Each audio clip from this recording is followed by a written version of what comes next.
Hey everyone, welcome back to the Couples Money Revelation podcast. I know it's been a while. I'm your host, Brian Menelin, and I really want to thank you today. It's been a bit since I really made a new episode, but it's for good reason. Some of you know, but some of you don't. I'm also a tax manager on the side, so I do taxes, and obviously the last 2 weeks or so has been absolute nuts with the end of tax season. But, my brain cells were pretty much like pouring into that, I guess you could say, right? So I do apologize for not having an episode for like a month, but it was with good reason, as I said. So let's get right into the topic of settling and assuming when it comes to you and your partner's financial situation. The word, settling. When we talk about settling, it comes up so much in our lives, just in general, right? We become content with situations, I guess you could say. It might be, content with your man or your marriage, your job, where you're at. Sometimes we think when it comes to work that if we don't have this skill or if we don't have this degree, that where you are currently is really the highest spot you're ever going to get, right? The funny thing is, I've seen it a lot lately when it comes to money too. Settling, right? And you're saying, well, what do you mean, Brian? How are we settling with our situation right now? Well, let's start with inflation, right?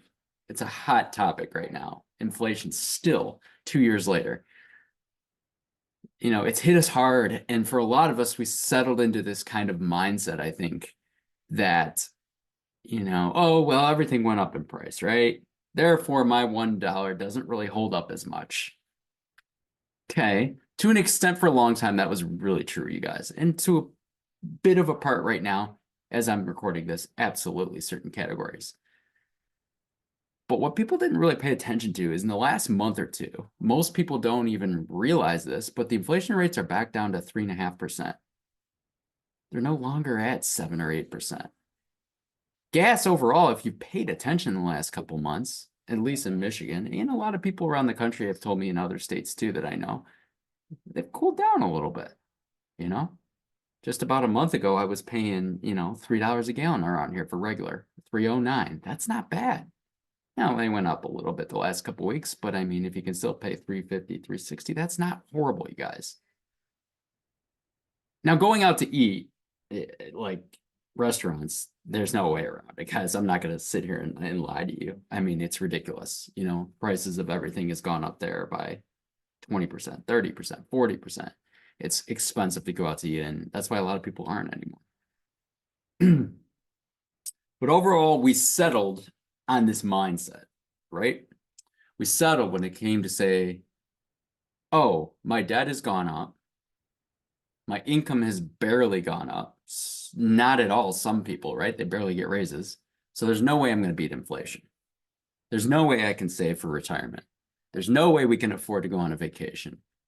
There's just no way. I'm here to tell you guys right now that mindset doesn't need to be in your brain anymore. Even when it seems like it is impossible to do everything, it can be done. I promise you. Yes, there's some factors, of course, right? Of course, there's some factors. Income versus expenses is a huge factor on that.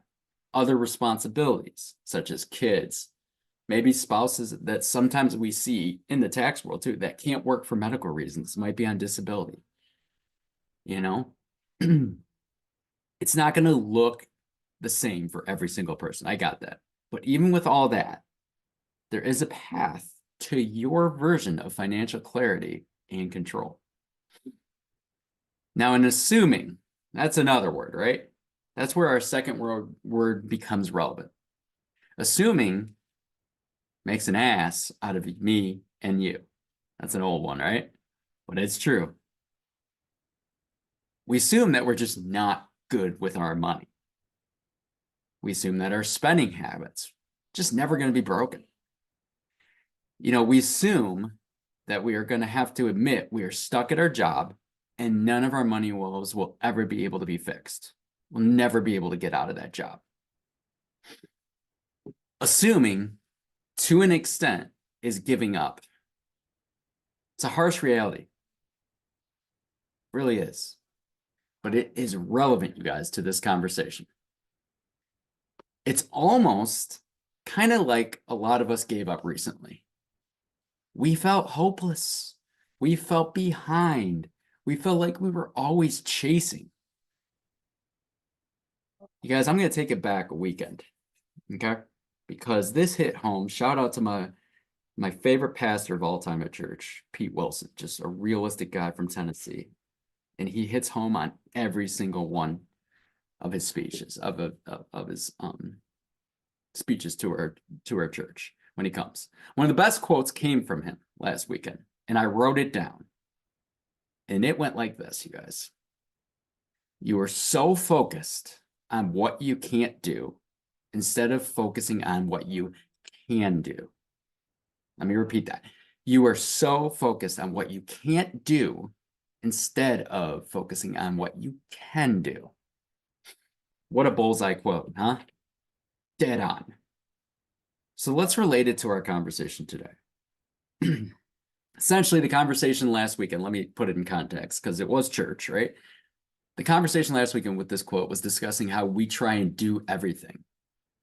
And how in this case, we do not allow Jesus to kind of take the wheel sometimes when we're trying to do too much and show us the guidance that we need to overcome X, Y, and Z. When we can help A, B, and C, but maybe not do this, not do that.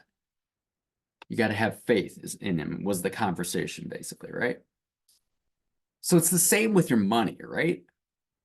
You can't do it all by yourself. Even as a coach, I can't do everything by myself. Now, it might look like something like you guys are trying to work overtime to get as much money as possible. It might be that you're consistently going with the go, go, go mindset, right? Go, not taking a step back to see how it is negatively impacting yourself, your family, and your money, and your future. I'm in no way calling financial coaches, advisors, or myself Jesus, you guys. Let's take a step back. That's not what I'm saying. I'm just trying to compare it. So just hang tight on that conversation, right? But what I am saying is that maybe, just maybe, you and your partner need that guiding hand to overcome what is too much for you. Maybe it's time to let your guard down, admit it's just too much. And I'm going to tell you a little secret, guys. It's okay. It's okay. I promise you, nobody's here to judge you. In fact, they should commend you for admitting that you need some help. It's part of life, you guys. It really is. We need help on everyday things that we don't know how to do and we don't know how to overcome. That's as simple as it gets. It really is. Thanks for tuning in today. I appreciate this. You know, if this hit home, I want you guys to do something for me. If you're watching on YouTube, drop this comment below. Help. Just the word help. If you're listening and you can't figure out how to comment on Spotify or anything like that, which is difficult, especially if you're driving around, I want you to go home. I want you to write me an email. In the subject line, just put help. When you type, just say, hey, maybe it's you. Maybe it's your partner. Maybe it's just somebody you know that could use some help when it comes to the situation.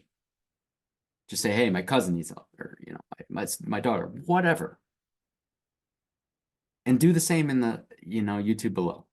You hit it. I'll hit up the comments, guys. I appreciate you listening. Drop help in there. Write me an email, brian@madelinefinancialcoaching.com, if you or somebody you know needs help. Because guess what, guys? There's a pretty good chance I can help. Thanks again, and I'll see you next time on the Couples Money Revelation Podcast. Stay blessed and positive.